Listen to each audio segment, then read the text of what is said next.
Kempire is brought to you by 'Tis the season to be jolly, la la la la la la la la la. It is officially the holiday seasons here over at the Kempire podcast, and I'm heading to London. So excited for our London Kempire After Dark live experience because that is where the idea was sparked and talked about. So December 8th, we will bring the Kempire After Dark live experience to Neon 194. So shout out to those of you that have booked tickets to come see the show.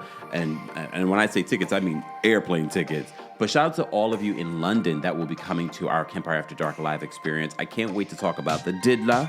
I can't wait to talk about Jay-Z. I can't wait to talk about Real Housewives of Potomac and Beverly Hills and so much more. You just never know what is going to be said at these shows. LA, we talked a lot about the Diddy story and a lot of people had their own tea. So I'm looking forward to see what London has to offer in that regard. So stay tuned for that. And then we're coming back to Washington, D.C. on January 24th. And then New York City, we're coming back in February. We haven't announced the date just yet. So stay tuned for that. Make sure that you have all of your notifications on. But first, London, you're up next. We are coming December 8th. Get your tickets available right now in the episode notes. You're listening to Kempire here on the Kempire Radio Network.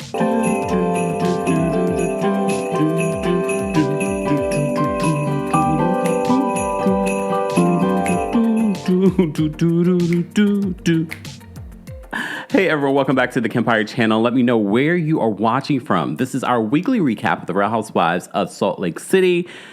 I'm going to talk a little bit about Real Housewives of New York. I don't have a lot to say, but we will talk a little bit about it at the beginning. But I definitely want to talk all about the Real Housewives of Salt Lake City. They had a supersized episode. It's like about an hour on Peacock with no commercials.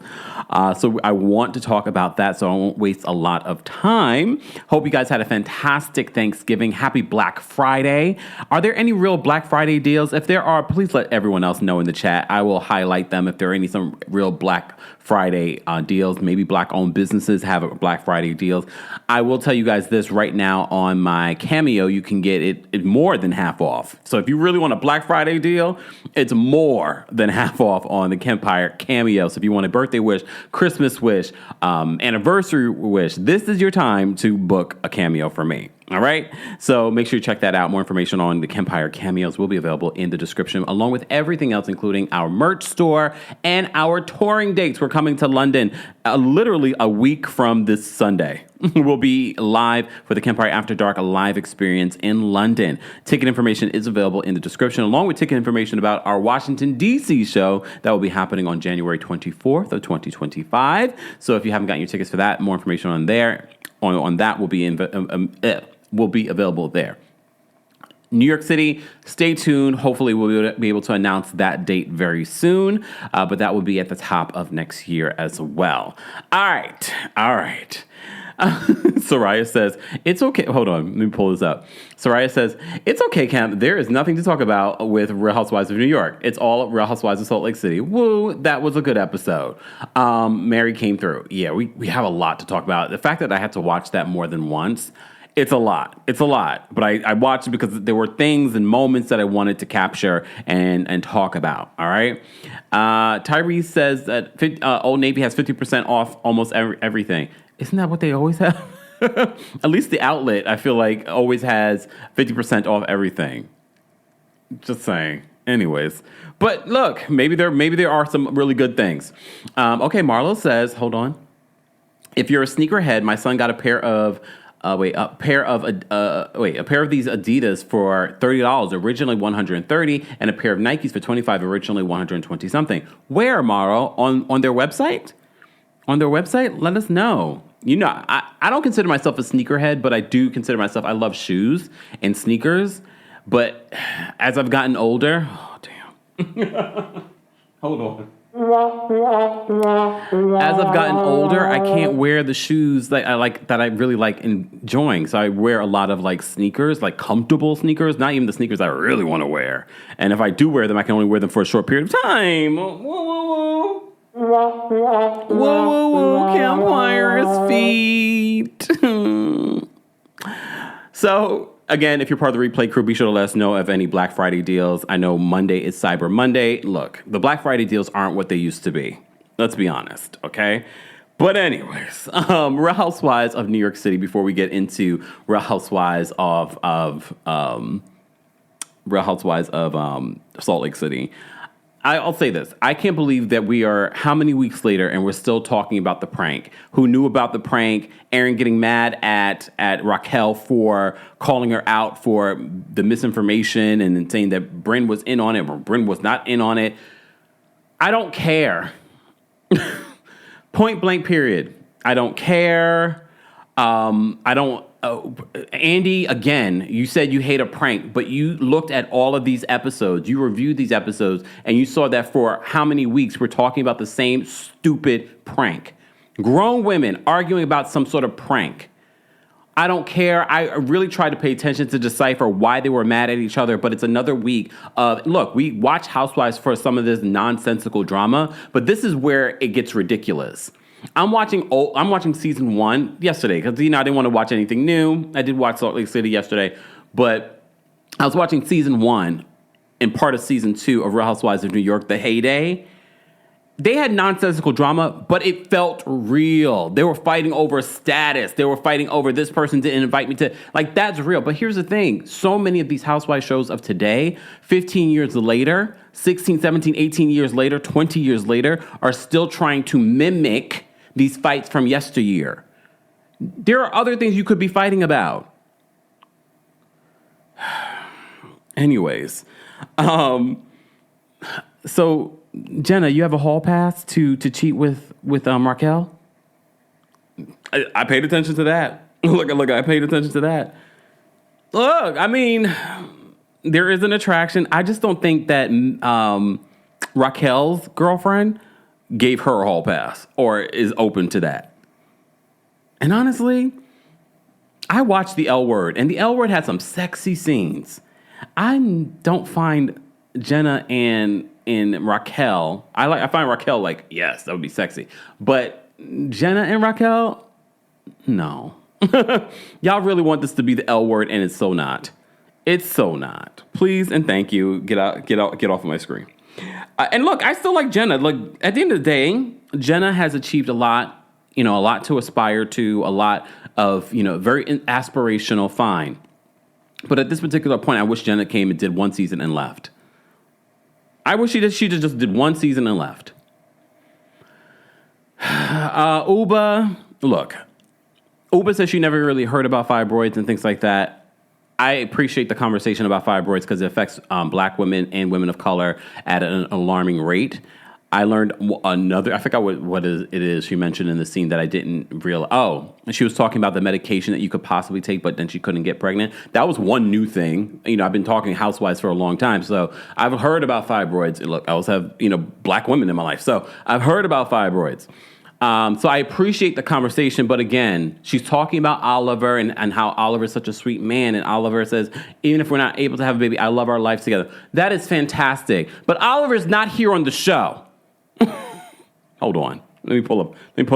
I need to feel like I'm talking to Uba. Let me find her pic. Here it is. Uba. Hello, Dolly. Say hello, Dolly. It's so nice to have you back where you belong. Sorry. Uba, I don't care. I understand your man is private, does not want to be on this show. He makes kudos money that he doesn't need to be on this show. He doesn't care. Girl, then what do we have? What do we have? And I've said this before. It's not about a storyline. It's about a personality. It's about being interesting. Honestly, Uba alone, yes, we've had some quirky, funny moments from her from season 1. This season, really not interested. Really not interested. I don't need to hear secondhand what Oliver is saying to you. And I get it. Oliver doesn't want to be on the show. Then we don't need to do a show. Both of us. And honestly, I think if we didn't have such pre-produced and such a terrible cast, Uba not having much of a storyline, I'd probably be like, okay, fine. She could come in, sprinkle with the... Now I'm just like, no. No, it's too many people pre-producing. It's too many people without a storyline. No, I don't care. I don't care. What I will say I cared about is because you remember the rumor about Sai being the other woman. I'm so glad that they talked about it this season. She was like, I knew this man. She said years after he got a divorce. I'm glad they cleared that up because we love Sai's husband because I like Sai's husband, okay? So I'm glad they talked about that and they cleared that up. Of course, they want to play this messy game about rumors. Let me tell you something, Rebecca. Every week you talk about Scientology. We are learning more and more that Scientology is not a religion and probably should lose their religious tax status. Because she's like, I have Judaism, which is my religion, and then, I have this sort of like philosophy that is Scientology. Please understand, did you guys see Rebecca go down to Florida? Because they go there when they have to reprogram you, allegedly. Look, allegedly. This was the Sea Org or something like that. Did she go down there? Because I think they are not going to be happy with the way that she's been trying to talk about the religion and not really doing it justice. She's like, they talk, people ask me questions about aliens and things like that. Yeah, because that's what your founder, why do I know more about your religion than you do? That's what your founder said in the books. Okay? I didn't read the books. I watched a documentary from someone that was in it a long time. Leah Remini. She was in it since she was a little girl. So she's not doing the philosophy any favors, okay? And Jessica, you're ridiculous. Jessica is like, I just want to know about Tom Cruise. And they flash back to last season when she wanted her kids to hobnob with Tom Cruise's kids. And I'm thinking to myself, why would you want to do that? She's such a social climber. But look, when I watched season 1 of Real Housewives of New York, we have Alex, such a social climber. I'm honestly surprised that Alex from season 1, I kind of want to know where she is and how she is now. Oh my God, her and Simon were such clout chasers. They were so thirsty. I'm shocked that they left New York. I'm surprised they didn't end up going to some place where they could be a part of that life again. But I don't know anything about Australia. Australians, let me know. Are they still that way over there in Australia trying to, mix and mingle with the the elites? They were so thirsty in their first season and they didn't even have a floorboard. They didn't have a ceiling. And they had kids running around. So look, we were going to get a life update from Alex on Morocco, but we're not going to see Morocco now. Look. Woo, woo, woo, Bravo Universe. Woo, woo, woo. I'd much rather talk about season 1 of Real Housewives of New York than the current season. But one thing I will say that I enjoyed from this episode of Real Housewives of New York was them talking about abortion and how that has affected the country. And for me, it's not even just about the topic of abortion. It's the topic of family secrets, things that families don't talk about. And then when you start talking about it, you find out, Aaron's mom had one. Aaron's father, may he rest in peace. He loved his daughter and she loved her dad. That was one thing that we got from season 1 and in season 2. She loved her father. Like, they had such a close relationship. And as you know, 4 months later, he passed away. So this conversation, we find out that he had gotten someone pregnant and she did the same thing. So it was interesting. It was definitely interesting to see this topic come up because I feel like these topics are important to have. And maybe this led to other people in other families that are watching the show to have that conversation. I can appreciate it. But the topic of this prank, I'm over it. Because what else happened in this episode? Jenna, she's having separation anxiety. Her son's about to head off to college. Very relatable. I know a lot of people can relate, but okay. Don't care. Sorry. All right, how many minutes did I give them this week? Okay, about 10 minutes. Not bad. 10, 12 minutes. Anyways, I did think it was sweet to see that final scene in this week's episode of Real Housewives of New York between Erin and her father. Here's the thing. When Erin tells a story, even the way she was trying to have the conversation with her father, maybe she already had the conversation with her father, but Erin always feels so pre-produced. And I know, I say this every week, but because there are a lot of people pre-producing on these shows. We see it on Real Housewives of Salt Lake City. They just do a better job. All right. I say all that to say, today's live recap of the Real Housewives of Salt Lake City is brought to you by our friends over at Uncommon Goods. Officially, now I can say officially the holidays have started. You guys can stop screaming at me. It's not started. We haven't done Thanksgiving yet. Fine. Now it's started, all right? So our friends over at Uncommon Goods says, spark something uncommon this holiday with just the right gift from Uncommon Goods. The busy holiday season is here, and Uncommon Goods makes it less stressful with incredible hand-picked gifts for everyone on your list, all in one spot. Gifts that spark joy, wonder, delight, and it's exactly what I wanted feeling. Oh, wait, let me switch cameras. Look, can I switch cameras? Hold on. How do I switch cameras? Why am I think? Oh, it's locked. That's why. Let me do. No, I can't. Damn, what is going on today? Mercury retrograde. What is happening right now? All right, fine. I thought I could switch my cameras. I wanted to do the little commercial cam, but I don't see where it is. It's fine. Whatever. Anyway, so they scoured the globe for original, handmade, absolutely remarkable things. Somehow they know exactly the perfect gift for every single person you know. And as you know, I know you want a discount. It's Black Friday, so you want a discount. So to get 15% off your next gift, go to uncommongoods.com/Kempire. That's uncommongoods.com/Kempire for 15% off. Don't miss out on this limited time offer. Uncommon Goods, we're all out of the ordinary. More information on Uncommon Goods and everything else Kempire will be available in the description. Thank you, Uncommon Goods, for sponsoring today's live recap of the Real Housewives of Salt Lake City. All right. Thank you so much for the gifts, guys. Nicole, thank you so much for the gift. Nicole says, hey, King. Hey, Queen. Thank you so much for the super chat. We appreciate the support, guys. You can also support just by liking the video. Julie, thank you so much for the support. Julie says, hold on. 2 RHONY were on a podcast and said Bryn is Angela from Rugrats. Looks and acts. I Googled it and they were so on, especially her looks. RHONY equals canceled. No, I could definitely see that. I used to love Rugrats back in the day. Oh, my goodness. Anyways, let me get to my notes. Real Housewives of Salt Lake City. What a heart-wrenching episode. If you guys had to rate this week's episode of The Real Housewives of New York, how would you rate it? I probably forgot to do it in the live chat, but it's fine. It's okay. We will be strong, okay? How would you rate it?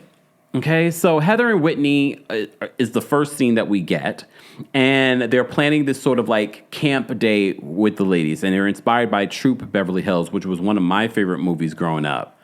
I used to love that movie. I watched it so many times. So Whitney thinks that Meredith she might understand why Meredith is such a miserable person because she never had some of these experiences as a kid growing up. Maybe. Meredith is a lot. I will say she did make me key a couple of times. However, it's not enough for me to be like, yes, Meredith is necessary on the show. At least with Heather Gay, I can say, well, no, Heather gives me the perspective of a Mormon in Utah. So I can kind of see her value. Meredith, but I've been saying this since season 1. That was the same season that Meredith followed me, then unfollowed me on Twitter. I don't care, Meredith. You're not going to stop me from saying what I need to say. I don't care if a housewife follows me. I don't care to be friends with you housewives. I'd much rather talk about you behind your back freely. Just saying. So I've always sort of like, Meredith, not a favorite, because I feel like she's not giving us the true story. Ever. But I do appreciate certain moments for her, like, you can leave. Or the little bit of the slurring between the husbands and the rumors. Like, I can appreciate that, okay? And some people might say, well, she's iconic because of stuff like that. No, she's not. Y'all love to throw around that word iconic a little too willy-nilly, okay? Y'all love to throw around that word a little too iconic. A little too loosely. But I appreciate Meredith because when they talking about the hearing aids and Meredith's reaction, because she was so serious. She was so serious, but we'll get there. I don't want to rush, okay? Anyways, so they're planning this day event for the ladies, okay? And again, and this is why I appreciate Bronwyn, because even Bronwyn going to this event, she's just like, I'm surprised that they're throwing an event together. Because didn't I tell you how many episodes ago you have Heather throwing Whitney under the bus at the Bethel's party, and then all of a sudden we're in Milwaukee and she's like, "We love you, Whitney." And I was like, y'all hate each other. Like, if they were consistent, like if they had their issues and I felt like they genuinely made up and they've been consistent with that, then I could understand. But I feel like they really don't like each other. I don't care if they have the same great-great-great-grandfather. The only person, I have to give Mary, and look, Mary has given us some iconic moments over the years, but this season, Homegirl has shown up and shown out this season. She's given us comedy, she's given us grounded, she's given us real, she's given us raw. Oh, we'll get to it because that's such a hard scene to talk about.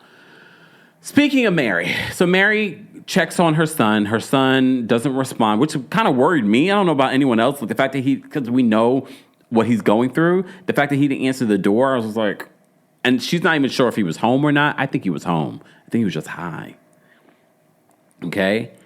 But Mary didn't go into the room. She's going to go meet with Meredith. Meredith wants us to believe she's some sort of martyr for reaching out to Mary. I was like, we're going to have to understand that Meredith is a Karen. And again, Karen has nothing to do with race. Karen because some of y'all could be Karens too, and some of y'all not white. Okay? But for me, this episode and the after show for Real Housewives of Salt Lake City has shown me multiple times that some of this behavior, this victimhood that Meredith has been doing is very Karen-esque behavior.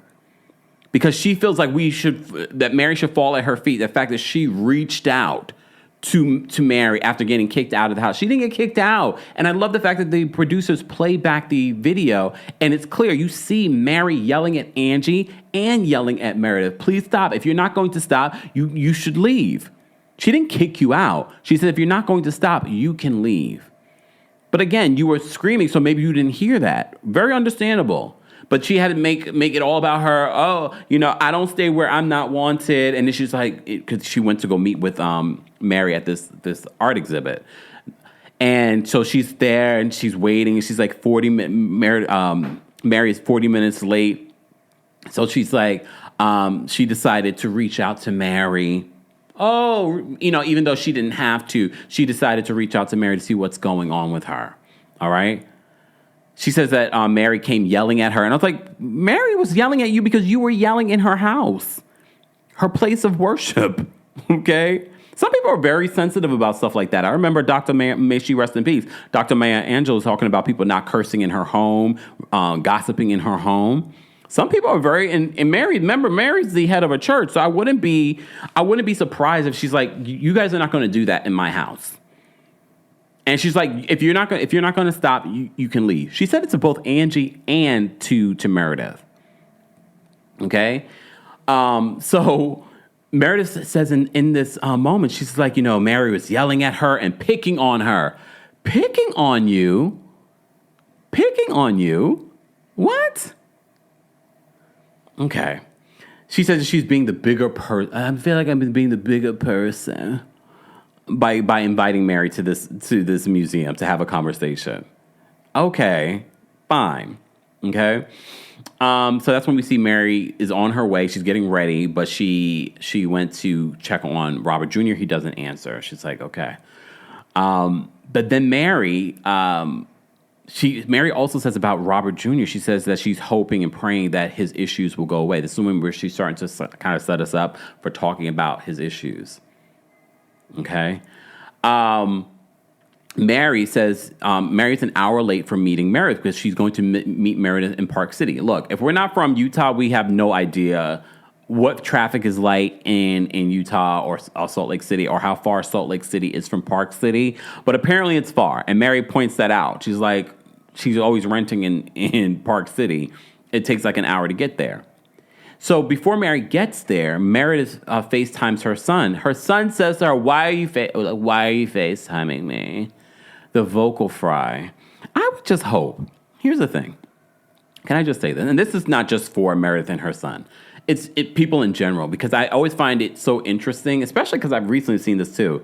If you have a level of education, access to education. Why are we talking in slang? Why are we talking in vocal fry? I've noticed that recently. I'm not talking about just Brooks. I've seen some other kids of celebrities talking like they didn't go to like a private school and get all the education and all the tutors. They're talking like they grew up in the street. I'm like, why are you talking like that? Okay, fine. But the vocal fry, I'm like, yeah. Like, yeah. Like, why are you FaceTiming me? Here's the thing. If I'm an employer and that's how you come to me, look, I don't know what Brooks is doing. He's a fashion designer. But if you come to me and you're talking in vocal fry, please understand you're not getting the job. You're not getting the job. Don't talk to me in vocal fry. I'm not saying you have to speak the King's English, but I just don't understand why you're talking like that. Why are you FaceTiming me? Because she's using you as a pawn, as Sean said. That's why she's calling you. He's like, why are you FaceTiming me? Because she has no one to film with. Your father is always absent. We're glad about that. Okay? We're glad about that. He's like, why are you FaceTiming me? Anyways. So Mary finally gets there after an hour of Meredith walking around, all right? And Meredith says, she's like, Mary's behavior seems out of character. She's always been there for Mary. And look, yes, if you go back through time, I never really believed that Mary and Meredith were deep friends. I never believed that. But I do believe that Meredith was sort of there for Mary when everyone was on the out with her. I don't know if that was just Meredith being nice or Meredith being strategic. I'm not sure, but I never felt like they had a deep friendship. I never felt that way. So Meredith says that, Mary seems out of character, and she asked Mary, like, is anything going on? And some people might say, well, Mary never gave Meredith the information that there are things going on with her son. But then it goes back to what I was saying. They're probably not that close. I wonder if Mary has shared some of these struggles with Angie. I feel like that's a real friendship, or at least a developing friendship. I'm not going to say it's a real friendship. I could see them becoming closer and closer. I have to say, outside of reality television and the antics that Angie has done on the show, I think she's actually a nice person. I think she's a decent person. You know how we look at Jen from Real Housewives of Orange County? They're not the same, but I will say, especially because Jen doesn't do antics, but I do think that that Angie is a good person and a sweet person and means well. I really do believe that. So I wouldn't be surprised if Mary felt more comfortable, possibly, maybe not giving her all the details, sharing something more with Angie versus Meredith. But again, I never felt like they were that close. And again, we're watching an edited show. We were just talking about how, who is it? Erica, Jane, and Kyle, and them being close, but they don't really show that on the show. So maybe it's something like that. But I never got close from Meredith and Mary. But Mary clearly is going through something, but we, the audience, know that, but Meredith doesn't. So that's something that we should keep in mind. However, I do think that Meredith is doing a lot and playing the victim a lot. She does that a lot. She's been doing that since season 1. Why in the after show are we talking about her father and the group? And she says, I'm still mad about that. I'm still hurt about that. I was like, oh my God. Okay. Philly John says, I get good vibes from Angie. Yeah, I think she actually is a decent person. Yes, she will get into all the antics with the rest of the group, but I still feel like she's a decent person. Okay? And I saw her home. She's selling her home. Gorgeous. Like, we see a glimpse of the home, but like when you see it, gorgeous. Marquis, thank you so much for the super chat. Marquis says, not the producers putting a question mark next to Brittany's boyfriend. I missed that. See, if you're not paying attention, you miss out. The editors at Salt Lake City are top tier. Mind you, it's the same production company that films RHONY. It doesn't mean it's the same producers. It's the same production company. I don't know if those producers go. I know Eric Fuller is not in Salt Lake City, so... Eric's in RHONY. Sorry, Eric. I got to tell the people the truth, okay? That was fun. I didn't notice that. Thank you for that. At the house dinner scene, first time watching live. Oh, Marquette. People are off. People are off today. Happy Black Friday. Happy off day. Love you. Thank you so much for the love. I appreciate it. Guys, you can also support the channel just by liking the video. But shout out to those of you that sent in super chats, Venmos, Cash Apps, PayPals, all that stuff we see after the live, but we appreciate the support. Make sure you've checked out everything that you may have missed this week. I didn't post any new videos, but we did have some podcast episodes that came out. Make sure you subscribe to the Kempire podcast. And while you're there, as a Christmas gift to me, can you give me a 5-star rating on Apple Podcasts and on Spotify? I would like to get to 1,000 reviews on both platforms. Thank you. All right. Chandler says Eric needs to stay in RHONY. No, Eric needs to... Never mind. Let me leave it alone. All right. So the fight between Mary and Meredith, this conversation ends very quickly because they go back on their friendship and what happened at the party. Meredith says that Mary jumped on the bandwagon with Angie. They show the clip again. Mary wasn't jumping on any bandwagon. She was yelling at Angie and she was yelling at you to stop. And if you didn't stop, you could leave her home. I don't blame her. Meredith then brings up, and the fact you showed up 1 hour late. So Mary was so upset about that. Here's the thing. There are a couple of things going on. First of all, she had to come all the way to Park City from Salt Lake City. Apparently, it's very far. The other thing is, she's like, you don't even know what I'm dealing with at home. Literally right before she left. She probably doesn't even want to leave her house for fear of something happening to her son with everything that's going on with him. And I don't remember... No, I think even during filming, because didn't last season we already kind of knew that there was a drug issue with her son? So I feel like a lot of them, if they were close, they probably would have known more than we did. Maybe not, because I'm not going to sit here and act as if Mary's the most open, transparent person in previous seasons. She's definitely more transparent this season. And apparently she did want to get her snowflake because she had called Meredith excited about getting her snowflake. Just saying, something to keep in mind, okay? Cordelia says that Angie's a little two-faced. I can see that a little bit, but I think a lot of people are two-faced, especially these housewives. Just saying. So the minute that Meredith brings up that Mary was an hour late, that triggers Mary, and she's like, you know what? I'm done. I don't blame her. I never felt like this was a real friendship. I do believe, and if they don't get to a better place by the reunion, I'm going to look at Meredith with the crazy eyes. I'm going to look at Meredith that way. Like, you see you literally now know what she was dealing with. Now you know. I don't feel like this is an issue that they can't get over. I don't think they were ever really close, though. I never got close vibes from them. That's just my opinion. Anyways, let's move on to the next thing. Guys, if you're just joining us, we're talking about the Real Housewives of Salt Lake City. Latest episode. I didn't think they were going to release a new episode on Thanksgiving Eve. Especially because, like, the next day, everyone's going, people travel a lot. Thanksgiving is probably the worst day to travel, but it's also the day that most people travel to friends and family and across the country and things like that. So I was surprised that they put out a new episode, but people were watching it. I don't know what the ratings were. And here's the thing, guys. You're going to see a drop in ratings across the board, not just because of the holiday, but because of streaming. And now, I'll tell you a Black Friday deal. You can get Peacock, apparently, for $20 for the year. Yeah, I don't know what that includes. That could probably include some commercials. Come on. Look. But apparently, that's a Black Friday deal. They're not paying me, but bravo, where is my Peacock, NBC Universal? Where is my discount code? Look, where's my discount code? Crystal, hey, Crystal. Crystal says, Kempire, I am late to the live. I will rewind. Here to tell you I have my VIP tickets to your DC show. Thank you so much. Come on. Thank you, Crystal. Yes. Okay. All right. Amit says, us Canadians were working. Oh, sorry. You guys have your Thanksgiving earlier, right? In October or something like that? I can't remember now. But yeah. So happy Thanksgiving, happy Black Friday.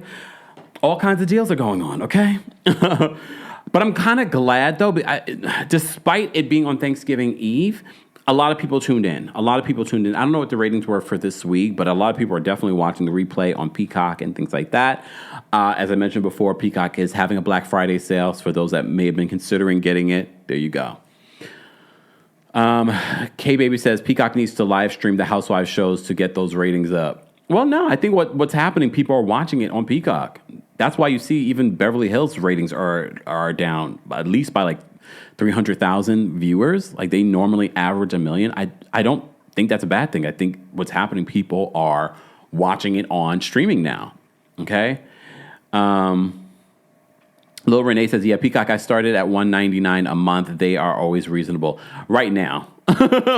They were reasonable at the beginning because they wanted to get more people to do it. All right. Oh, yeah, it is October. Thank you, Chocolate Chunks, and Thanksgiving for Canada. All right. Let me see. Thank you so much, Jimmy, for the super chat. Jimmy says, this season has been my first Housewives season ever, and I'm obsessed. All of them are messy, and I live for the chaos. In regards to Salt Lake City. I have to give it to you. And although I do believe that a lot of these housewives on Salt Lake City are pre-producing, they're just doing a better job. They're just doing a better job. Some of them. Heather and Whitney, not so much. Heather and Whitney, not so much. I'm so glad, though. Here's the thing. I can't believe I'm going to be Team Lisa on this situation, but Lisa has a point. Whitney has been out there, I don't know if they're lies, but definitely out there putting out stories the last few seasons about Lisa that have not really come to fruition. So I'm looking at you, Whitney, as a little funky. All right. Okay. Tyler says they have Hey You in the UK for $4.99. I used to have Hey You, like when I traveled. It made it easier for me. But yeah, you can watch a lot of the Bravo shows on Hey You. Okay. All right, let's talk about this Lisa and Angie scene at the aquarium. First of all, Henry is adorable. Dancing, I like seeing, I definitely think that Lisa is humored by Henry. Henry, if I had to choose between the sons, I like Henry more. He seems sweet, innocent, funny. He has a lot of personality, unlike, I'm sorry, Jack, but I'm just saying. Anyways, very sweet. Nice seeing them as mothers. Go to the aquarium, have this good time, touching on snakes and stuff like that. Again, another moment where I'm looking at Angie being so sweet to Henry, despite what's going on with her and Lisa. She's just so sweet and welcoming to Henry. So they, as the kids go off to play, Electra and Henry go off to play. They have a conversation, Lisa and Angie. And here's the thing, I'm Team Angie on this one because I do believe Lisa expects people to suck up to her. I do believe that she expects undying, unwavering loyalty. But we all know, if you watched, that Angie didn't say anything to Whitney that really would have constituted Lisa to be so upset at her. And I'm sure after Lisa sees it, she's going to be like, oh. She didn't say anything. And then Angie, I think it was in the after show, basically said, Lisa had already talked about this out in the public even before she even saw Whitney. So she clearly knew, she clearly already put out there in the public arena how she felt about Whitney talking about her. And that's how I felt. I was like, I don't understand why you're so mad at Angie. Angie didn't say anything. And now Lisa's trying to spread the narrative. Oh, she told Whitney stuff. So when I confronted Whitney, Whitney already knew. And that's not at all what happened. That's not at all what happened. So they talk about their issues. Lisa says that Whitney makes up a lot of lies about her. Angie says that she shuts down in conflict. So for me, the biggest part about this is because we're getting to know a little bit more about Angie, and we remember how she grew up and how she dealt with conflict when it came to her mom. So she says the conflict that she's having with Lisa sort of triggers her, and so she shuts down, and she doesn't like this. And I like the fact she brought it up because to me it made sense. It made complete sense why she would be that way. But they make good in this scene. And I don't think that they should have an issue, to be honest with you. I just think the issue is always going to be Lisa. I think Lisa is just overly sensitive.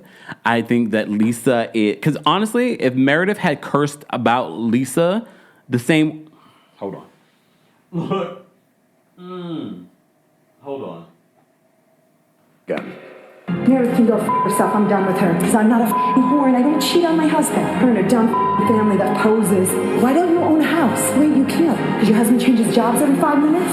Fake Meredith is a piece of I have your back and I'm offended by that. You fucking piece of garbage whore. I fucking hate her. She's a whore. She's half of New York. She can go herself. Like, that is...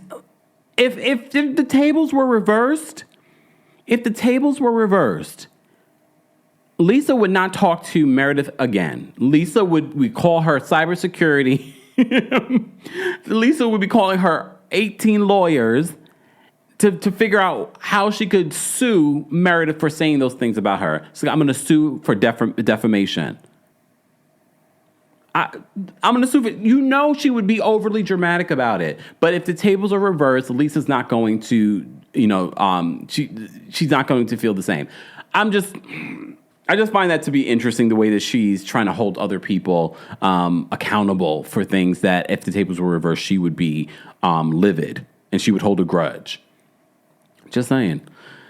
All right. But they do make amends. Both Angie and Lisa at the aquarium make amends. And I think it was probably a cute scene and probably easier for them to kind of soften because they were there with their kids. I thought that was nice. All right, let's talk about this camp day. So Whitney and Heather are so excited about their camp day. They're inspired by Troop Beverly Hills, which I love. I love that movie. If you haven't seen it, it doesn't matter if it was of your time. It's such a cute, funny movie. All right. Gigi says, play that again, Kempire. I will have to because Mary brings it up. Okay. So Mary actually attends. She's an hour late, of course, but she arrives with Angie. All right. So Mary says that Meredith. This is in the car on the way there. Mary says that if Meredith would stop renting in Park City, she could have gotten there more quickly in regards to the conversation that they had. Angie says that Meredith didn't forget her gift the day that they got into the argument. She says she's surprised she didn't take the Armani statue on the way out. She's like, Mary responds, she's like, I don't think she would have anywhere to put it in her Airbnb. Like, Mary is reading them for filth like she normally does, but this season she is delivering. She is delivering. All right? Mary says that Meredith is self-absorbed like Lisa. I mean, based off of what Meredith has said in this episode alone, she's like, I'm going to be the bigger person. I don't like the way people treat me. But it is definitely victimhood. It's definitely self-absorbed. And we already know Lisa Barlow is self-absorbed. And I was like, that makes sense. No matter how you feel about Mary, she's been saying a lot of stuff this season that make sense. That make a lot of sense. Anyway, so in the other car, Bronwyn says that that Whitney hasn't spoken kindly of Heather. So Bronwyn is speaking for us because we all are very confused at this Whitney and Heather party throwing and their relationship this season, because Bronwyn's just like, she hasn't said anything really nice about Heather. So I'm surprised they're throwing this party together. And I'm like, me too. Look, me too. Okay. So she drops that tea only for it to come up a little bit later. So Brittany arrives. Brittany's still dating Jared. She even gets to meet his famous uncle, Donnie. They show the picture of that. Brittany, I don't understand Brittany. Look, I'm not going to sit here and say that I love Brittany. But based on what Brittany has brought this season, I do not understand how Brittany does not have a snowflake. Some of you said, she had a lot of stuff going on in the top of the season, but by the end of the season, she didn't really have a lot going on. She still has a lot going on. We're still talking about Jared. We're still talking about this relationship. We're talking about her issues with Angie. Why didn't she get a snowflake? But you do know who was there that is official friend of too? And she got a moment this episode.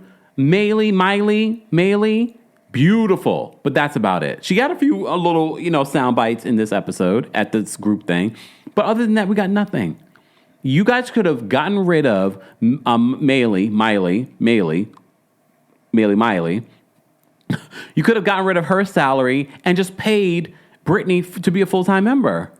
And at this particular point, next season, make her full-time. I'm not going to sit here and act like I'm a fan of Brittany. But homegirl, someone said who? In regards to Miley? Brittany has been carrying the season on her back. We have OGs that don't have a storyline in sight. Heather, what is her storyline this season? What is Heather's storyline? Her personal storyline.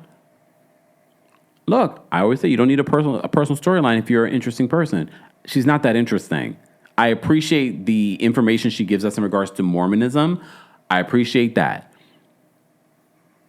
But and I appreciate her confessionals. But other than that, we could see her producing. Here's the difference between a Heather Gay and maybe a Garcelle. Garcelle will say things that we all are thinking. She'll hold people accountable. It doesn't feel like she's producing. You know what? And mind you, she's an actual producer. Maybe that's why she's able to produce and us not notice it. I don't understand why Brittany didn't get a full-time snowflake. Lexi said, I don't remember Maylee. Maylee was there. She had a couple of moments. I mean, you had to be paying attention, though. She was there, though.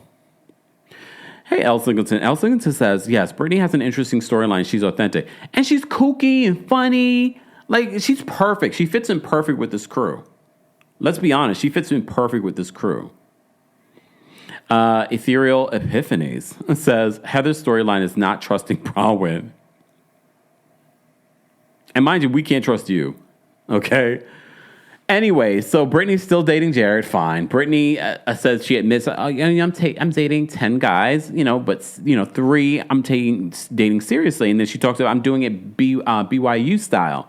And we're like, we learn a new thing. Again, this is why I value a Heather Gay, okay?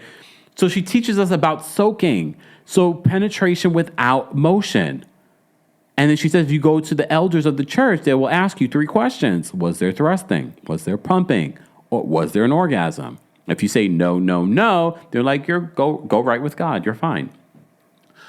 I never heard about this with Mormonism, but it just reminds me of the hypocrisy of religion, because people want to swear that they're all holier than thou, but this is what y'all are doing on the low. This is what y'all are doing on the low. Or putting it in the other end and saying, oh, I'm still a virgin. Yeah.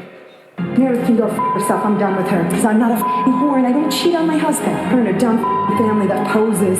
Why don't you own a house? Wait, you can't. Because your husband changes jobs every 5 minutes? Fake Meredith is a piece of I have your back and I'm offended by that. You fucking piece of garbage whore. I hate her. She's a whore. She's half of New York. She can go herself.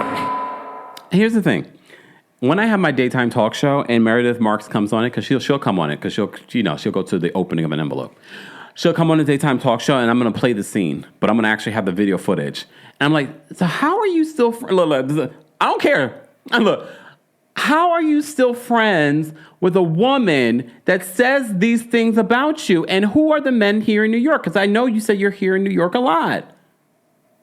Well, she admitted that they had issues. Her and Seth had issues. Are those issues over?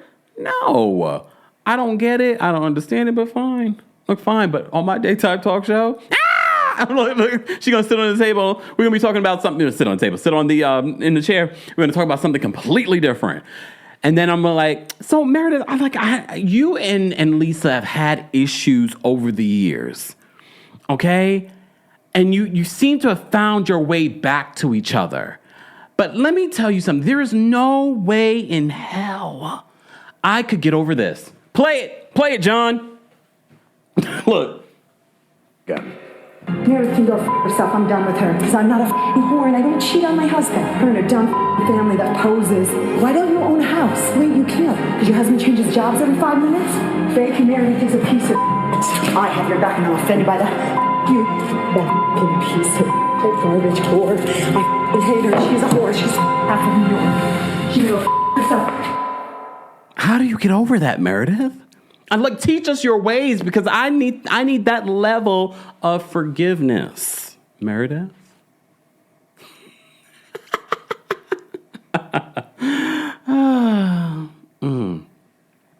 And I'm going to have to add the music, because that music wasn't a part of it originally. I did that music. So we're going to have to add that to the clip that we play.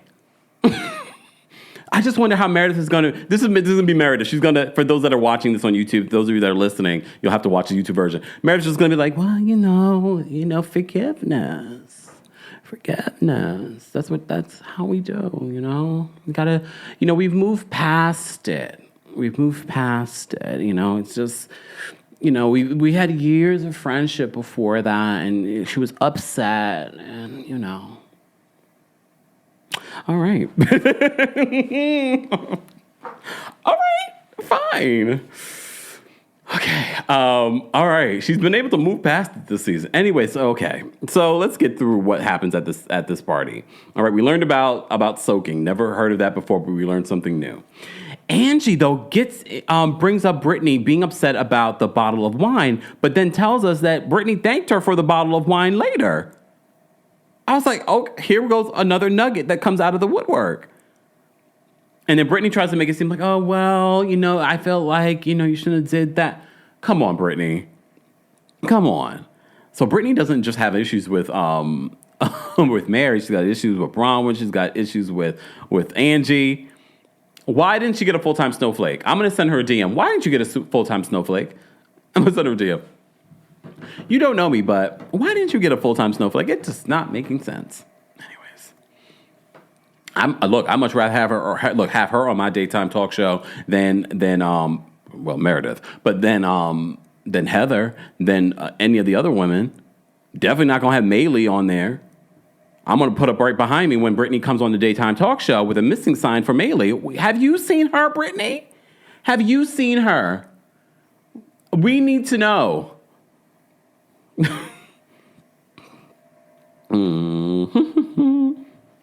All right, fine. All right. So Angie says that Brittany later thanked her in a text message for the wine. Then Mary says that was very two-faced. All right. And then she says it was rude for Meredith to leave her home. And that's when Brittany chimes in and says, but you asked her to leave. And Mary then looks to Brittany and says, shut up. Shut up. It was like, that's not very kind. Oh, look, that's not very kind. And that's the thing about Salt Lake City. They are chaotic with their group scenes because it switches from one person to one person, then another person to another person. So then after Mary tells Brittany to shut up, Lisa brings up what Bronwyn said about Whitney. It said about Heather. And that's when we find out that Bronwyn said that Whitney believes that Heather won't have her back because she's desperate to be friends. I'm going to add the desperate part. Desperate to be friends with Lisa. Only for that to blow up in Bronwyn's face because Heather is just it's a dog with a bone. So she's not going to do or side with Bronwyn. And in Whitney's confessional, she's like, oh, she said she's been the only one trying to be a friend to Bronwyn, and she threw her under the bus. And she was like, well, what she doesn't realize that we're going to get in that bus and back up on you. And that's clearly because Heather downplays what Bronwyn says that Whitney told her. And again, to be repetitive, it's very clear that these OGs have an alliance.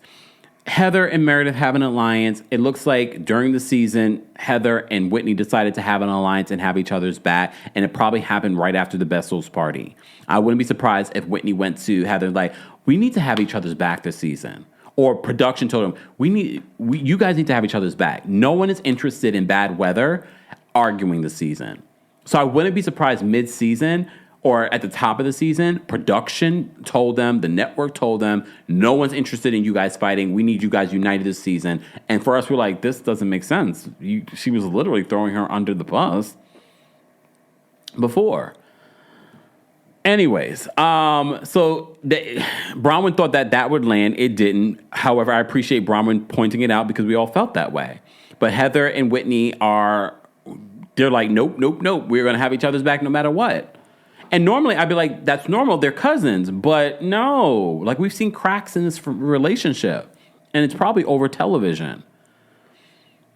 Let me say thank you. We had a few super chats. Julie, thank you so much for another super chat. Julie says, Meredith was on Watch What Happens Live and said Jen Shaw called her. Wonder if she brought up that to get Jen back on the show. I think Jen will be out in late 2025, in my opinion. No, she won't. It won't be 2025. And Andy already said he's not really interested. Just saying. Angelica, thank you so much for the super chat. Angelica says, even in Watch What Happens Live, Meredith kind of made what happened between Mary and her son about herself. You see? I didn't see her on Watch What Happens Live, but thank you for pointing that out. Jag, thank you so much for the super chat. Jag says, Bronwyn hosts events by renting a jet to a $10,000 a night, $20,000. just say, home and having an exclusive indie tour. Heather hosts events at a park bench while serving food from the trunk of her car on paper plates. Mind you, this event that they were hosting, they had to bring their own food. It was like a potluck. So then there was that. I mean, you're bringing up valid points. Mind you, Heather is supposed to have like a thriving med spa business. Just saying. Guess it's not that thriving. Lots of opinions. All right, let me get through this because this was a long episode. Guys, if you haven't already, be sure to like the video. It's easy and it's free. We have over 1,100 of you here and only 300 and something likes. Like the video. I will be dropping the call link for you guys shortly. I will also drop the call link. Let me do it now so I don't forget. But members, you don't have to call in now because I have a few more scenes to go through. But let me go to the community tab and I'm going to drop the call link there. Hold on. Shout out to everyone watching on Twitch and Twitter. We see you guys. We appreciate you guys as well. Shout out to Jennifer Lewis. She replied to an old video that I did about the accident that she had in Africa. And she's like, I don't know if I thanked you. She was talking about how we didn't know. I pointed out how how months had passed and we had no idea. So she responded to me on Twitter saying that she didn't want to tell the story until she had gotten up. I mean that she was in a better place. So shout out to Jennifer Lewis. She also spilled some tea that she's working on her third book that will be coming out at the end of next year. So shout out to Jennifer Lewis. Love me some Jennifer Lewis. I loved her first book as well. All right. If you're a member of the channel or you want to become one, head on over to TheKempire.com/join. But I've also posted the call-in link on the backstage on the community tab. Okay. Let me get back to the rest of this. So then it leads to an argument between Angie and Bronwyn. I was like, how did they end up arguing?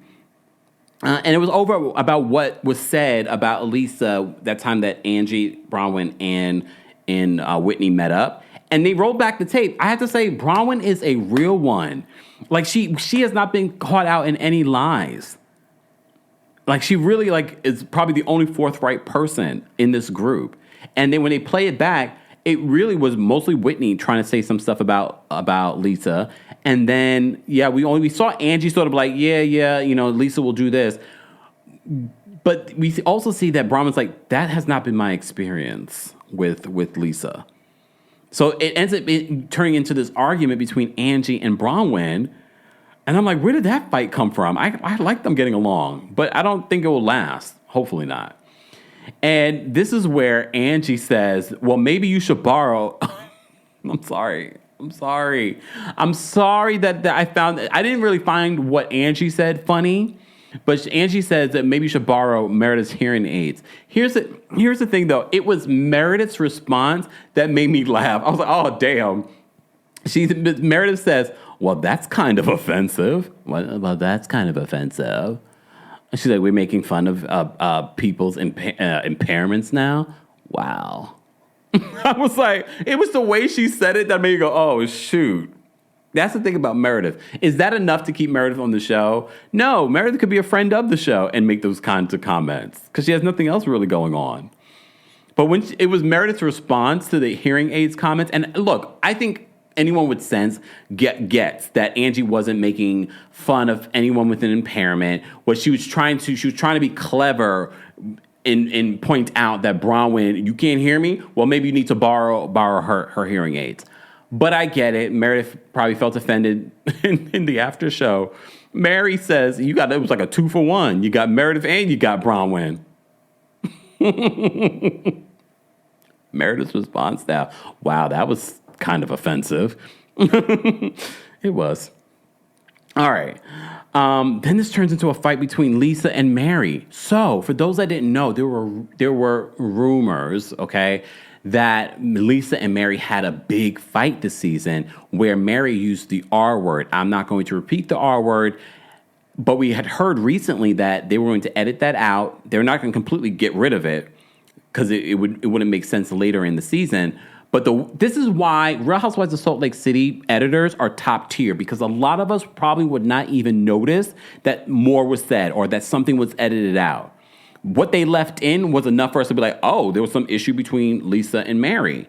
Because Mary's just like, Lisa, you're so fake. Mary is speaking for all of us. Okay? I can't believe it. But Mary is speaking for all of us in this moment when it comes to Lisa. All right? Mary says that Lisa is the fakest person that she's ever met. Not far from the truth.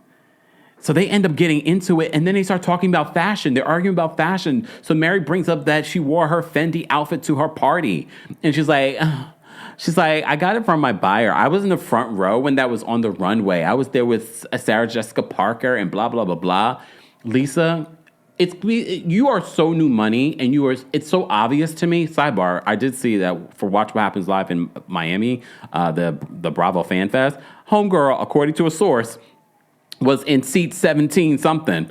So she was flying coach because Bravo was not going to pay for first class for her.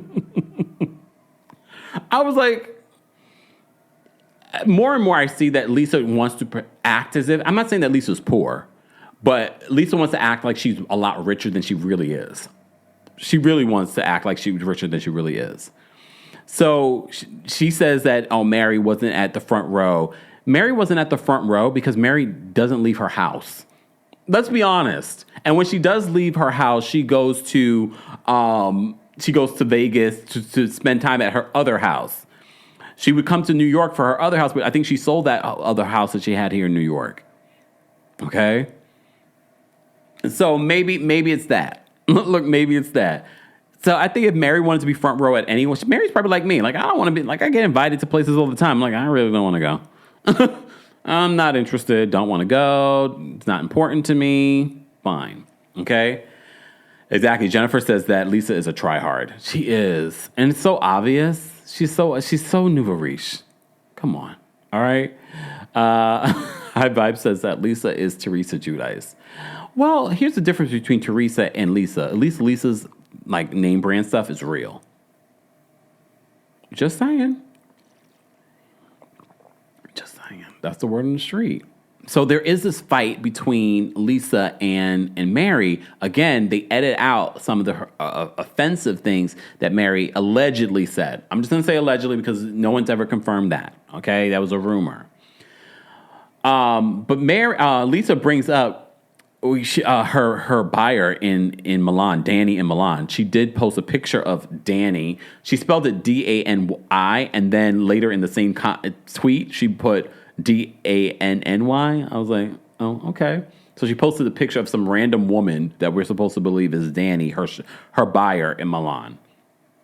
Okay.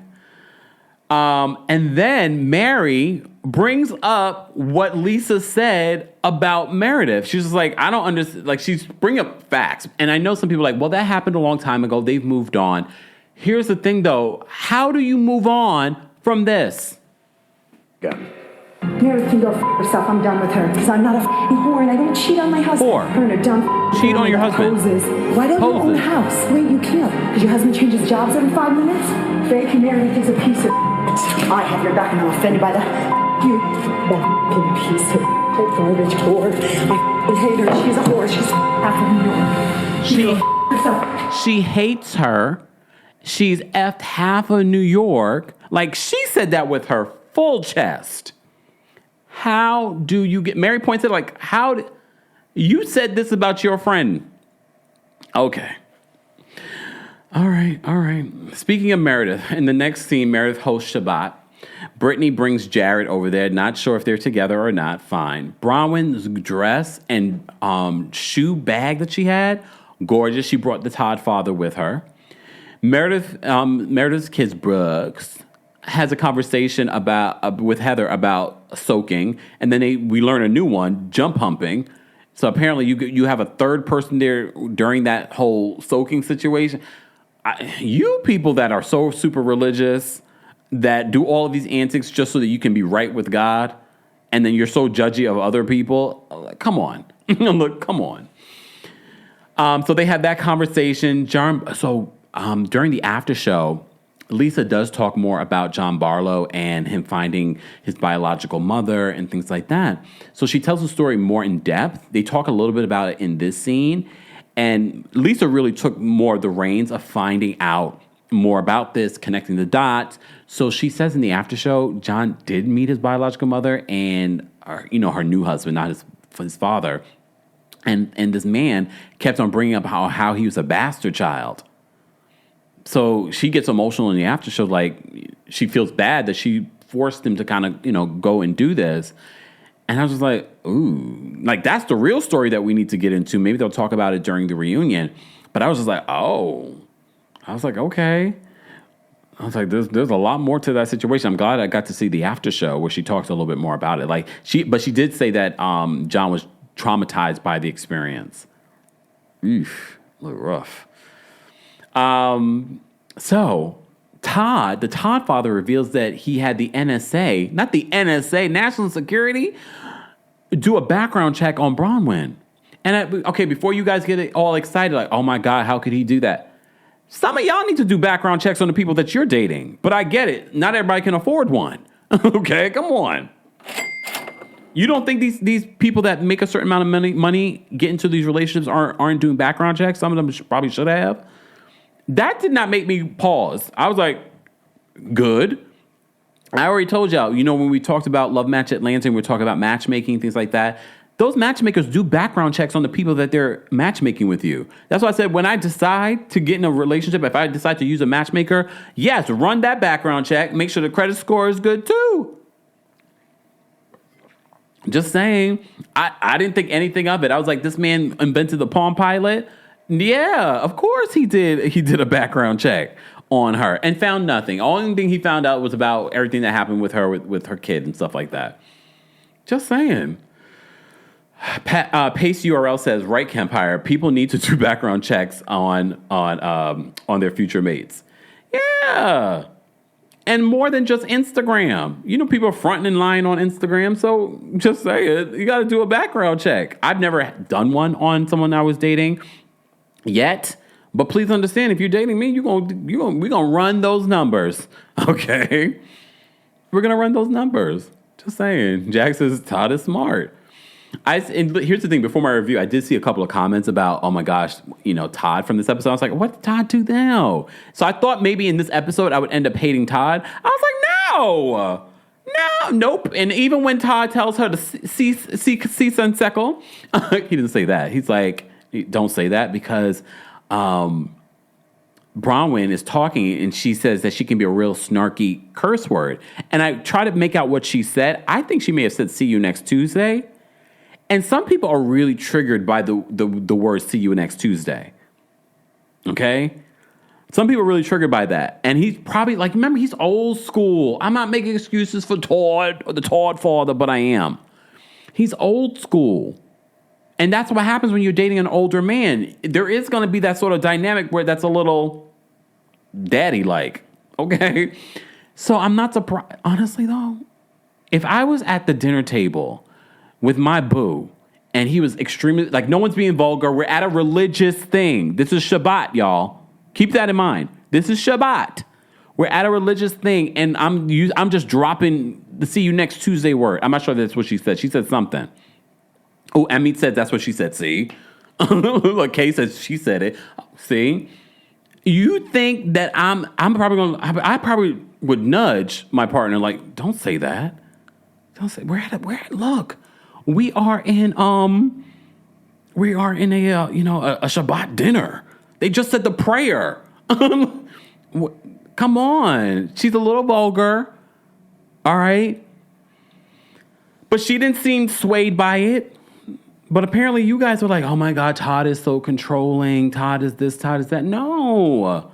He was embarrassed. Like, girl, why are you cussing? Okay, Special K says, I thought she said the C word. That's what I think is what she said. Some people find that very offensive. Again, you're saying this at a Shabbat dinner, a very holy dinner. Disgusting. Okay? So he corrects. He's like, don't say that. So they end up talking about Mary and if something's going on with Mary because Meredith brings up what happened. Okay? Meredith says she wonders if there's a bigger problem. And it makes me wonder if they're just sort of setting us up, like they already know, but they're sort of setting us up like, yeah, we know Mary's going through something. Even Brittany, who's had issues, she was just told to shut up by Mary. Sidebar. Please understand, I hate breaking the fourth wall for you guys. I'm not saying this is fact. What I'm saying is don't be surprised that the Shabbat dinner is not filmed in the same sequence. You know what I mean? That things actually happen. Just keep that in mind. All right. So, but even Brittany says that maybe they need to give Mary some grace. See, like there's a very like sweet side to Brittany. Despite, Mary telling her to shut up, people talking about her. Like there's a sweetness to Mary. And not Mary, to Brittany. And Mary. Okay? There's a little bit of a sweetness. I was like, aw, look at that. Look at that sweetness. You didn't think that was sweetness? Look, Tanisha says, I like Brittany. She said, maybe we should give Brittany Mary some grace. All right. So this final scene, and shout out to I saw all the housewives were reacting to this. All the fans were reacting to this when it aired. Mary and her son. So Mary goes to her son's room, and he admits that he just had taken a Xanax. And then he said that he took an Adderall to balance it out. I said, shoot. I was like, oh, damn. All right. And then he goes over the history. Sidebar. Speaking of season 1 of Real Housewives of New York, Allie, you remember Jill's daughter? She says that she found this scene with Mary and Robert Jr. to be exploitive and uncomfortable and cringy to watch. Look, I know a lot of people might not agree with her, might say, this is what needed to happen. I can see people feeling that way, but at the same time, I appreciate the vulnerability of everyone involved. Okay? Some might say that Robert Jr. was not in the place to make that kind of decision. I mean, he did seem to me in the place, even though he had taken a Xanax, he didn't seem like people were forcing him against his will to do this. And again, we are always asking for real moments. This was real, raw, and incredible at the same time, and incredibly challenging at the same time. So he talks about his history of drug use, talked about how he started at 16, how it was just like the weed at one particular point. Then he said he went to a party and someone introduced him to Xanax. Then he talked about all the things that he's mixed it with. And I'm just like, oof. And then it gets really even sadder because he says that he didn't want to live. He said he felt like a stain. So hear me out. We have to remember something. This is a kid that grew up in a very religious family. And this is not to come down on religion, even though I've come down on religion a lot in this live stream. It's not to come down on religion, but we have to also remember they're the head of the church. Can you imagine what pressure the son of the leaders of the church? Mary is not just the leader of the church either. She's sort of allegedly looked at as sort of like this holy person within the church. So she's not the head of the church. She's looked as the holy person of this church, allegedly. So I can only imagine what pressure that he felt growing up in that environment. So he says that he felt like a stain on the family. And honestly, even if they weren't in that predicament, I know there are plenty of people that deal with addiction that would feel this way, no matter what. Because no one else in the family might have this issue, or whatever it may be. So that he said he felt like a stain. He wanted to take his life at one particular point.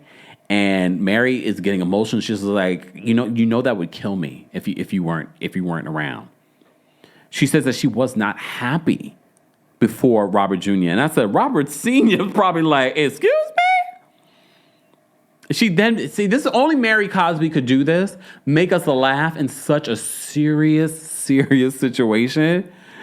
She says to Robert Jr., she's like, I think I love you more than Daddy. But don't tell Daddy that. Don't tell Daddy that. Come on. When she said, I was like, oh God. Honestly, part of me was grateful for that little moment of laughter, because it was such a serious scene. Him talking about his years of using and then wanting to take his own life. And he said the only reason why he didn't was because of her. They have a very close bond. She says that's her best friend. They have their conversations. All right? Oh, Olivia, I'm so glad you said this. Olivia, when Mary said this, she says, "You're my friend, my son, my gift." Olivia says, "All children deserve to hear those very words." Oh, it broke my heart watching that scene. 3 times I watched it just to take everything in. So, again, we're dealing with editing because at one particular point, you see that he's fine, and all of a sudden you see he's bawling. So there's probably a lot, Allie, Jill Zarin's daughter, that was probably taken out for protecting Robert Jr. All right, so he gets really, really emotional about it, and says that she's the only reason why he didn't take his life. And then again, Mary says that she was never happy before his existence. And throughout the episode, we see them setting us up for this final scene. It was a beautifully haunting, emotional, dark scene. Mary did talk a little bit about it during the after show, and she says that they're constantly having conversations. And during the episode, I felt like Mary blamed herself, but at least within the after show, she was like, there's nothing that we can do until the person is ready to do it for themselves. So it's clear that they're probably getting the help that he needs. I did recall, you remember we had our Real Housewives takeover with the Brooke Ashley and Taria, where we had that breaking news that he was in rehab. So I wish them the best. Addiction is serious. They need our support. They need our prayers. And that's all we can do. And I appreciate them sharing this. They didn't have to share this at all, but I appreciate them sharing this. And I do wish him well. He's still such a young person with a full life ahead of him. So I hope he's able to figure this out. What I do find interesting, because some people like to come down on people with addiction, I thought it was interesting that, I think it was in the after show. Yeah, it was the after show where Mary says that Robert Sr. had a little bit of an issue with drugs. And that's when his mother forced him to go into the military. I don't know if that issue came up ever again, but it made me think, I was like, oh, well, maybe this is like a genetic thing. Maybe it's a genetic thing. So we wish Robert Jr. and Robert Sr. and Mary the best in this situation. I can't imagine, for those that have had a child with addiction or a family member with addiction, it's not easy. It's not easy. And there's nothing you yourself can do until they're ready. All you can do is pray and be there for them. And that's exactly what Mary says to him in that moment. Just like, I'm here for you no matter what I'm not here to judge you, which is so important because I don't think people would expect someone that's so religious to say that. And Mary continues to surprise us. She continues to surprise us. Sidebar. In the after show, when Angie is talking about the comment that she made about the hearing aids, Mary fixed her mouth to say, that is very derogatory. I was like, Mary, you've said so many derogatory things over the years, and that's where you draw the line? Literally, this season, you allegedly said something really derogatory. So I found it interesting how she was correcting Angie in the after show.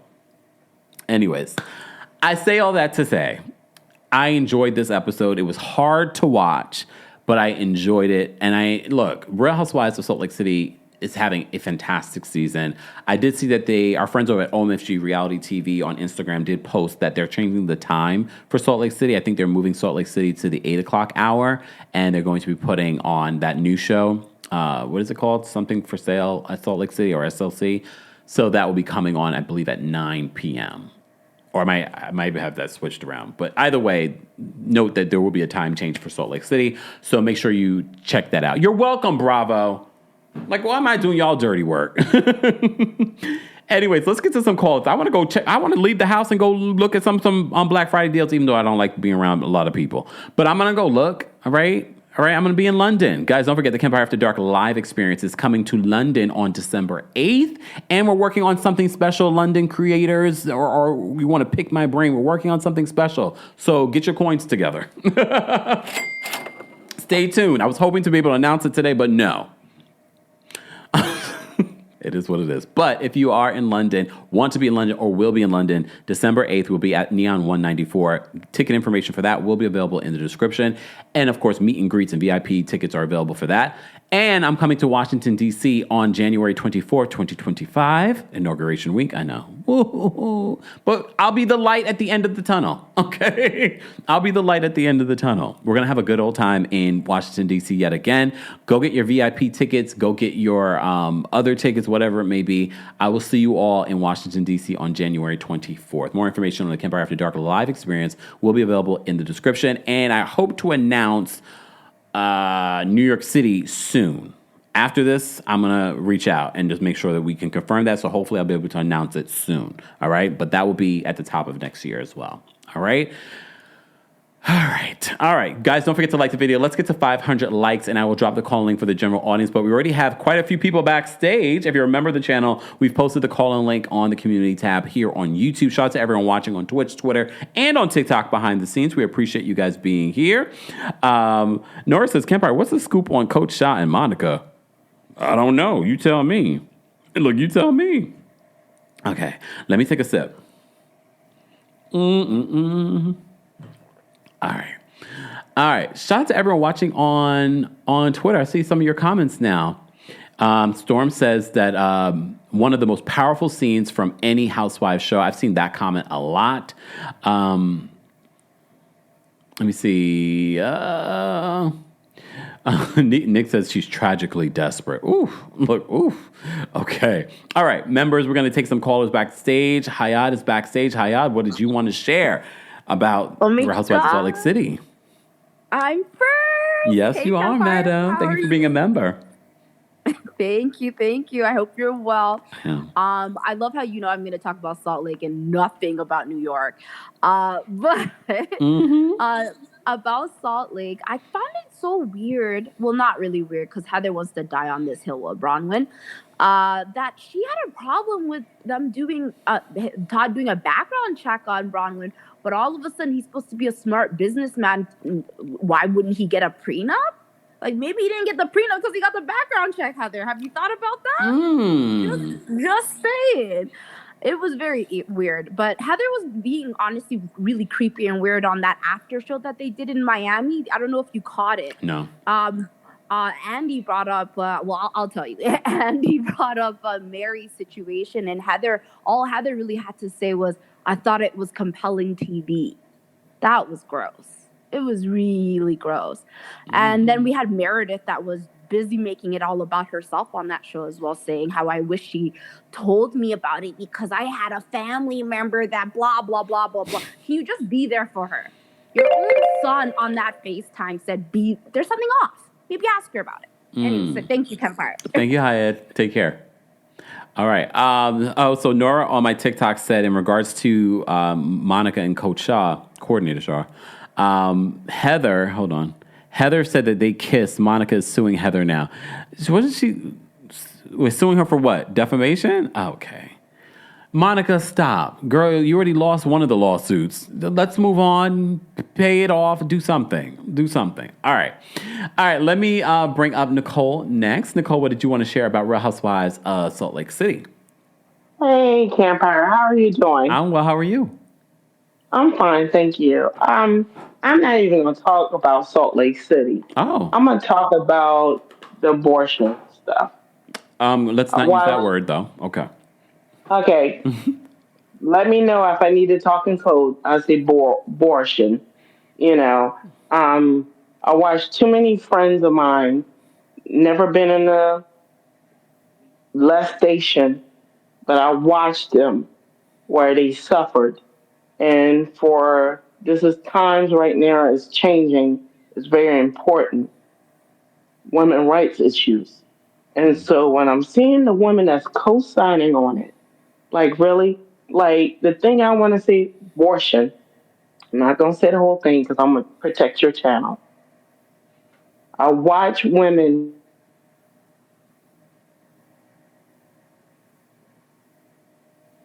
20 years later giving up their children through adoption of a rape. I'm sorry. That's what I'm.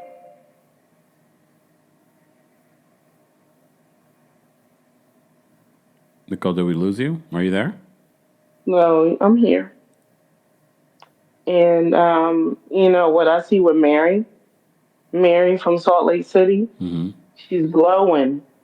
She's she's nourishing herself. She looks so gaunt, like the first two seasons. But look at her. Her face is plump. She's healthy now. But her heart is broken because she allowed her child to be the man of the household, and it's like, she was a helicopter mother, basically. That's what you're saying. So that's all I wanted to say. Okay. So give these women grace who took the child's life out. They didn't want it. I've seen them grieve for years. Never been through it. But yeah. Thank you. Thank you, Nicole, for calling in. Yeah. Oop. All right.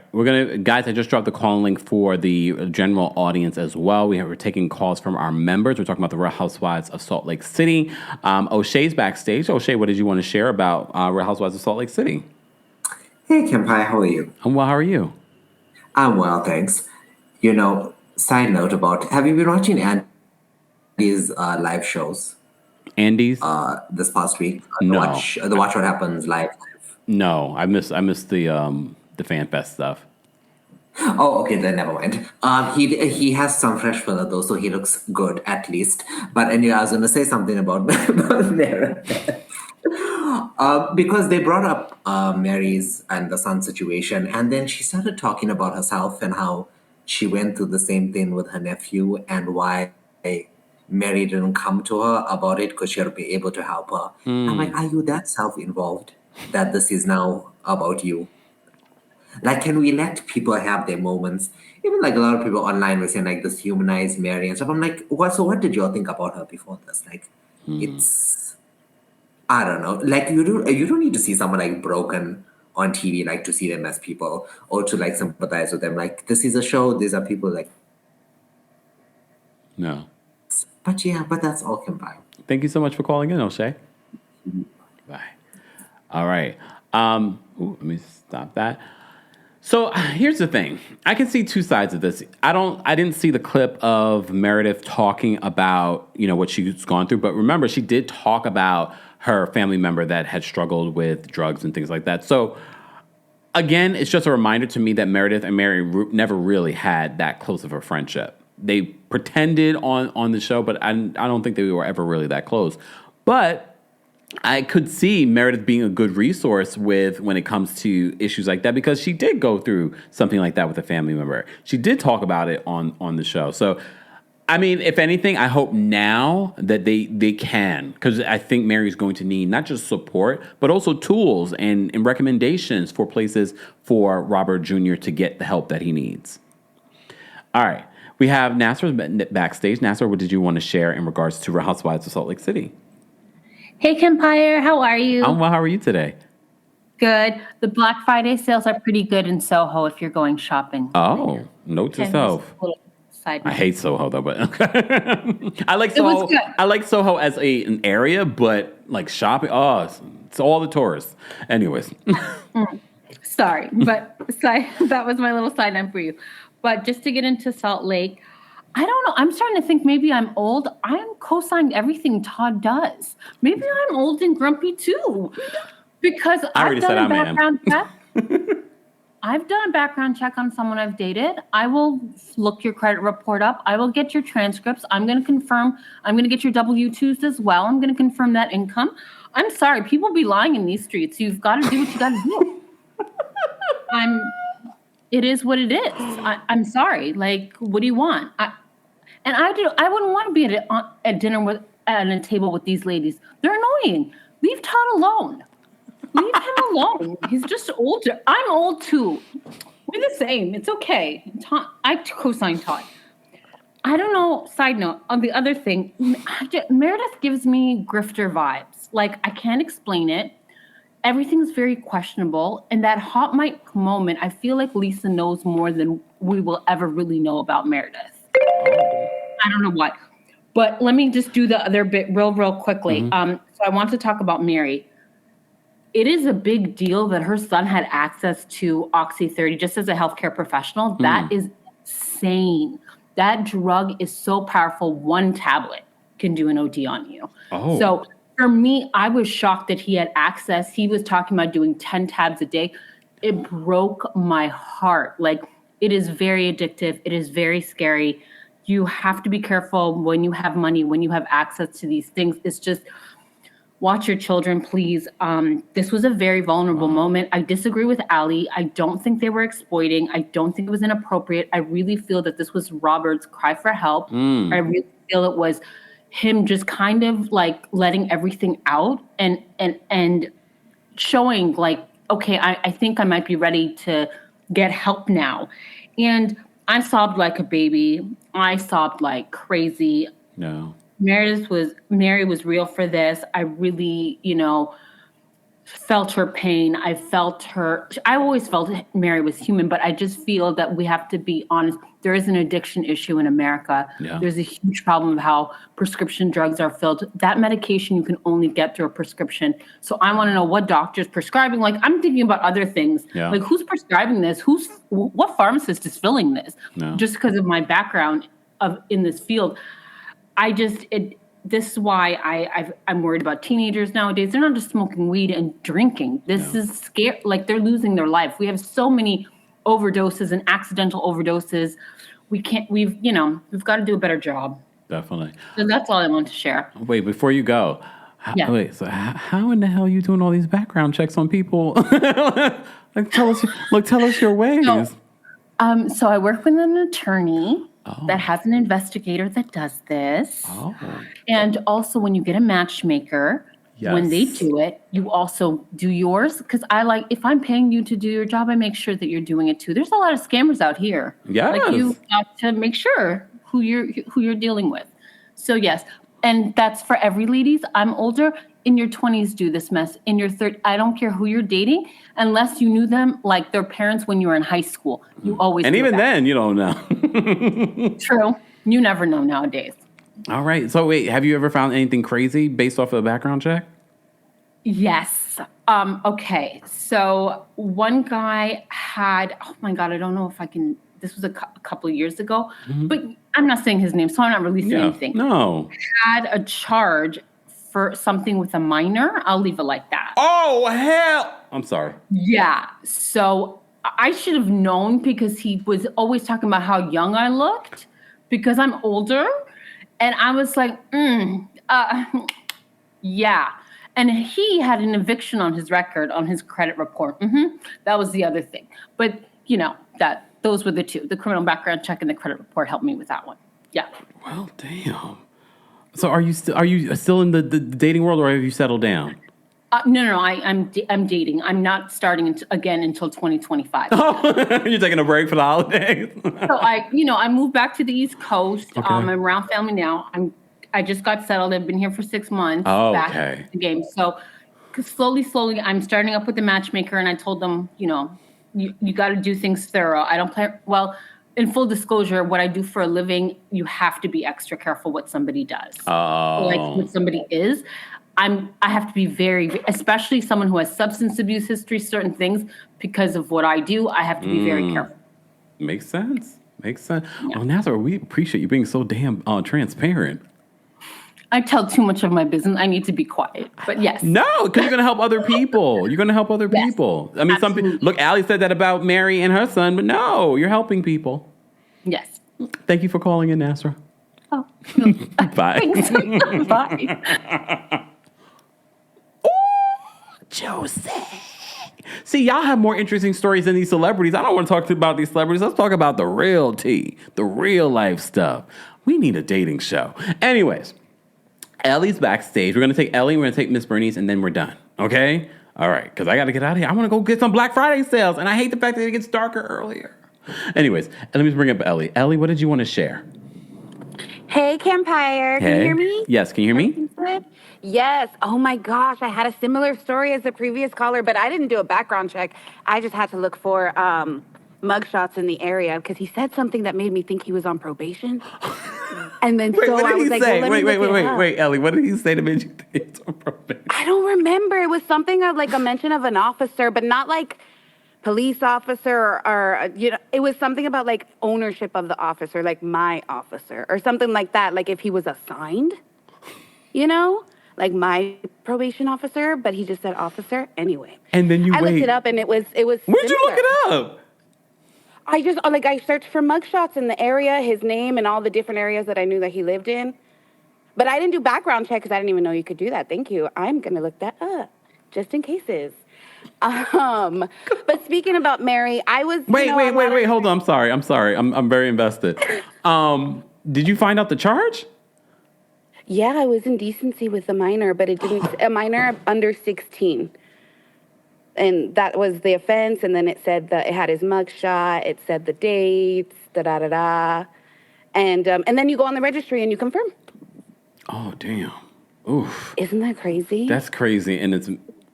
All right. I'm sorry. Allie, what did you want to share about Real Housewives of Salt Lake City? I always forget to do this, but I'm Ellie. I'm in Austin, Texas, but I'm from Laredo, and I've been on your channel for, more than a year now. Anyway, Salt Lake City, it's really so good, and I was so worried without Monica, but I was just talking to my sister just a little bit ago, and I was like, girl, you have to get on and watch this show because I don't even notice that Monica's not there. It is that Monica good. who? It is that good. And I was a big fan. I liked it. I loved the mess. And then I love a Latina. So, what do you want me to do? But, it is so good. And Mary, if what Mary and her son did in that scene was fake or for, I don't know, karma, then man, they're some of the most amazing actors I've ever seen. Because I was moved. I was like, oh my God, and I felt it. And I'm like, if this is them playing, then they need a variety show, like a mother-boy show, because they're good. They're good because they got me. So, anyways, Kempire, come to Texas, please. Me and What my sister, part of we're ready for you. We're gonna drive. We're gonna make it a whole little thing. Oh, okay, Ellie, you said it. We're working on it. All right, Ellie, thank you so much for calling in. Bye. Bye. Ooh, perfect timing. All right, Miss Bernice is backstage and Miss Wendy's backstage. You lucky, Miss Wendy. We like you. Okay. All right. No, we're gonna bring up Miss Bernice first. Hold on, Miss Bernice. What did you want to share? Actually, today is like an over. What up, Joe Kempire? How you doing? With you? Hello, this is Miss Bernice. Oh, okay. Born in Birmingham, Alabama, raised in the D. Oh, okay. Capricorn. Okay. Yes. This show, it was good and bad at the same time because Meredith wants to be the perpetual victim just like Heather. You went off on this woman in her house and you got offended when she asked you to be quiet or leave. That was either or. You chose to leave. And then you said you was doing her a favor by inviting her out to an art gallery that's an hour to 2 hours drive from her house. So was she supposed to leave out the house at 11 a.m. to get there at 1 o'clock? You're not that important. I got things to do. Come on now. You are unaware, just like Dorit on Beverly Hills, of anybody going through anything if it doesn't involve you. I'm tired of seeing this. I'm really, I'm tired of seeing this. And for people who, with the drugs and everything, a lot of these are prescriptions or they're getting it from their parents. Because there's a lot of over-medicated parents out there who, instead of getting rid of the drugs out of the house, and they're not using them anymore, they just leave them there. And the kids is going like a cocktail at their parties with all the pills. All right. Miss Bernice, thank you for calling in. Okay, kiddo, go get you something to eat. You go know shop. I'm hungry. All right, bye. Bye. All right, Miss Wendy's backstage. You're going to bring Miss Wendy up because she's always short. What's going on, Miss Wendy? Oh, happy belated Thanksgiving. You too. I just want to say I just feel so bad for Mary and what she's going through with her son. And I can only imagine, because the way she feels about her son is the way I feel about my 19-year-old son. You know, I'm like, I told my son, even though he wasn't planned, he was a miracle baby. because I was told I couldn't have kids. So, so I felt bad on that instance. But other than that, I love the way Mary read everybody. I was just like, it was so funny, that campfire. I don't know what that true Beverly Hills thing was, but it was funny to me. And You need to go watch then I think I saw somewhere that allegedly Mary's house is in foreclosure. Yeah, you might I want to wouldn't be look up in that. surprised. Yeah, allegedly her house is in foreclosure. So I'm like, y'all living above y'all means. Next year, y'all really be living above y'all means. That's it. Love y'all. Bye. Bye. Here's the thing, guys. We also reported to you in regards to Mary's lawsuit against the company that worked with her church and how they allegedly stole like millions of dollars. And I told you, I feel like the only reason why Mary's back this season full time and is giving up the goods in regards to everything and getting involved and participating is because she allegedly needs the money. So I wouldn't be surprised. Again, I don't know. I haven't seen that information for myself in regards to Mary's home, but I wouldn't be surprised. I wouldn't be surprised, especially if they're alleging that this company stole millions of dollars from them. And there have been questions about the church and the money and things like that. So then there's that. Philly John says it's the second mortgage in foreclosure, $100K. Thank you, Philly John. We're going to continue to follow these stories. Look, Mary Cosby is definitely back this season full time, bringing it and sharing a lot. Even some things that she could have probably brushed over. And I think Bravo and the producers would understand if she did not want to talk about this on camera. I think that they would understand. But here we are. Miss Mel Imagine says, where's her husband? In Vegas. Look in Vegas. But then there's that. Anyways, guys, we appreciate you all being here. Shout out to everyone that called in. Shout out to all of you that sent in super chats. Shout out to our King's Guards on multiple platforms holding us down. Shout out to our replay crew. Be sure to let us know your thoughts on anything that we discussed, from Real Housewives of New York to Real Housewives of Salt Lake City and all the other conversations. And if you also did a background check on one of your boos, let us know, replay crew. I want to know. Interesting. And honestly, those calls just made me say, like, oh, damn, whoever I date next, you getting a background check. Look, you're getting a background check. Anyways, guys, we appreciate you all being here. Have a great rest of your holiday weekend. Look, the holiday weekend's here, Black Friday. Go get those sales if there's any to get. Look, any to get. All right, y'all. See y'all later. Boy. Thanks for tuning in to Kempire here on the Kempire Radio podcast. As always, don't forget to give us a 5-star rating on Apple Podcasts and on Spotify. And for everything Kempire Radio, head on over to KempireRadio.com.